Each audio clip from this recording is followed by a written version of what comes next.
So we already know I love a good unsolved mystery. So let's do this. I get so paranoid that it is on The top 5 streaming. unsolved mysteries. I get so paranoid that I'm streaming and not recording. So that's why I'm always looking over this way. Anyway, let's go. Before we get to all the murder and mayhem in this list, here's an unsolved mystery that simply fits into the extremely creepy category. So for several nights in a row, a Reddit user gets repeated alerts from his door motion sensor that movement has been detected. However, every time he checks the notification images, there's nothing there. So he just assumes it's a neighborhood pet setting off the detector, or perhaps a malfunction. That's some very nice cats. I've always wanted to get one of these cameras, but now I'm like second guessing it. Detector, or perhaps a malfunction. Finally, after the third night, the man checks his alert and finds this disturbing picture. What? Somebody has to be playing a prank. That literally made me want to throw up my AB. I just had an AB and it was about to... From his front door. A strange late night visitor who appears to be wearing an odd mask. Oh, well, nah, it's just his face, man. It's not a mask, it's just his face. Times on the alerts. They occur around midnight, then again a full 4 to 5 hours later, around 4 a.m. So, who was this person? And why was he hanging around outside the man's home all night long? Because he wanted to be in a viral YouTube video and it worked. In a mask. The Reddit user reports that after this picture, the mysterious visitor never returned again. I bet he went round to all the neighborhoods and just started knocking on the door and sat there like, I don't think it would matter who. If I was knocking on your door at that time, it would be creepy. I don't think the mask would even matter. Imagine me just knocking on your door, just like... It's 12:30 a.m. Now it's 1 a.m. Now it's 2 a.m. I would have been checking with the other neighbors, to be honest. Or moving houses, whatever. Head in the woods. In Economy, Pennsylvania, a teenager is strolling through the woods when he makes a grisly discovery. The dismembered head of an old woman. Okay, something like this happened in Adelaide, except they found her body and then they never found her head. They caught the person who did it, but she still refuses to say where the head is. I've always got sketched out walking in a forest. I'm like, what if I found a body right now? I always think that. But that's not where the weirdness stops. Because when police investigate, they find that the head has been fully embalmed by someone. Not only that, but the eyes have been removed and replaced by rubber balls. Police artists compose sketches and even circulate pictures of a 3D sculpture of the woman's head, but no leads are ever found to the woman's identity or where the head came from. Do you reckon they maybe dug up a person who was already dead and... 1 year later, the investigation is stopped due to lack of evidence. Pennsylvania authorities buried the head in an unmarked grave in the local cemetery. This day, no one knows who the woman is or what happened to her body. What? BC Beach Feed. On February 9th, 2016, a family was walking along Botanical Beach in British Columbia, Canada. They find a shoe washed up on the shore. Nothing strange about that, except that the shoe still has a severed human foot inside. Drug dealers, it's got money, he's wearing Nike, I've got it. It's even stranger than that, because this is the 13th human foot to wash up on the beach of British Columbia in the past 10 years. Doesn't Colombia have a drug problem? This honestly just sounds like drug dealers being like, look, if you piss me off, I'll chop your foot off with this shoe. So guys, real quick, I have a fun challenge that only takes 5 seconds to complete. If you leave a like and subscribe to this video in the next 5 seconds, you'll receive 10 years of amazing luck. And I mean, who doesn't want 10 years of amazing luck?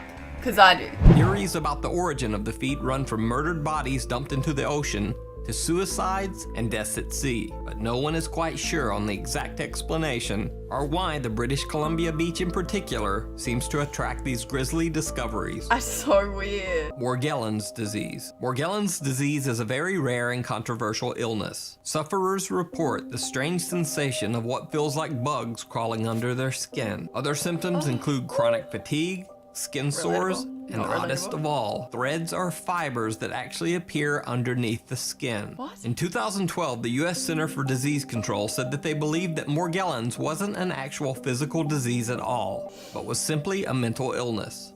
They suggested that the fibers were likely lint that had gotten into exposed wounds.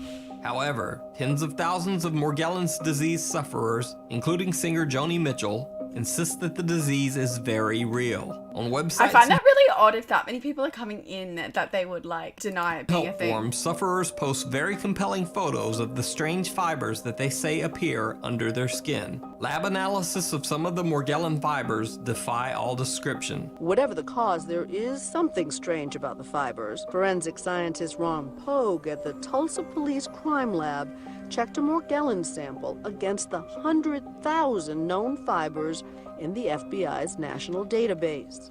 No match at all. So this is some strange stuff. Well, duh. Not cotton, not linen. I don't know what it is. Now I'm paranoid. What if I get it? Natural What if we or get it, synthetic chat? fiber. But despite reported cases of the illness dating back at least 16 years, Morgellons disease has never been officially recognized or classified as either a physical or mental illness. That would be the worst. That's like 4,000 ice addicts, apparently. It feels like bugs are under their skin. That's terrifying. Wow, my veins like really popping. Look at that, guys. Is it this light? Oh, I would know if I had bugs under my skin. Look how transparent it is. I would know.